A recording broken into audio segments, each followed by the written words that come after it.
జగన్ రాజకీయం చేయడం ఇప్పుడు కష్టం అవుతుంది. ఎందుకంటే ఈ దఫా 2009 నాటి పరిస్థితులు, అంటే అప్పట్లో జగన్ మీద సానుభూతి ఏంటి, జగన్ని అన్యాయంగా జైల్లో పెట్టారని, సోనియా గాంధీని ఎదిరించినటువంటి వ్యక్తి అని, ఇవన్నీ కూడా 2014లో 2014 ముందు జరిగినటువంటి ఎన్నికలలో అందుకనినే జగన్కి బలమైనటువంటి దన్నుగా జనం నిలబడ్డారు.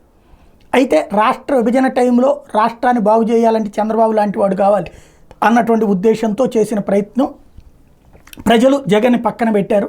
ఆ టైంలో చంద్రబాబుకి అధికారం ఇచ్చారు.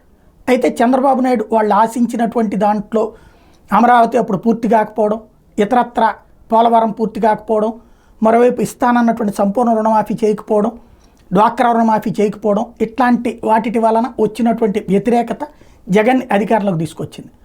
జగన్ ల్యాండ్ స్లైడ్ విక్టరీ అయ్యింది. ఇప్పుడు రివర్స్ 150 దాటేనటువంటిది కూటమి అయితే ఇటు పక్కన ఎదురు దెబ్బతిన్నటువంటి పరిస్థితి.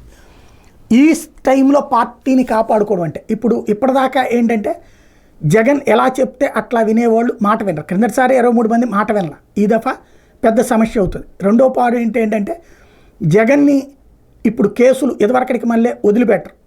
ఇప్పుడు అటు సెంట్రల్లో బీజేపీ, అది కూడా తెలుగుదేశం హవా నడుస్తుంది అక్కడ, ఇక్కడ భారతీయ జనతా పార్టీ, ఇంకో పక్కన వ్యవస్థల పరంగా తెలుగుదేశం డామినేషన్ ఉంటుంది. కాబట్టి అక్కడ పెద్ద షాకింగ్ పరిణామం. జగన్కి అది పెద్ద మైనస్ అవుతుంది. జగన్ని జైలుకు పంపించినా లేకపోతే జగన్కి సంబంధించి కీలకమైనటువంటి వ్యవహారం చేసినా దెబ్బతీసే పని జరుగుతుంది. రాజకీయం 5 ఏళ్ల తర్వాతన పార్టీని ఎలా నిలబెట్టుకోవాలి 5 ఏళ్ల దాకా అన్నటువంటిది ఇప్పుడు జగన్ ముందున్నటువంటి అతిపెద్దదైనటువంటి సవాల్ అని చెప్పచ్చు.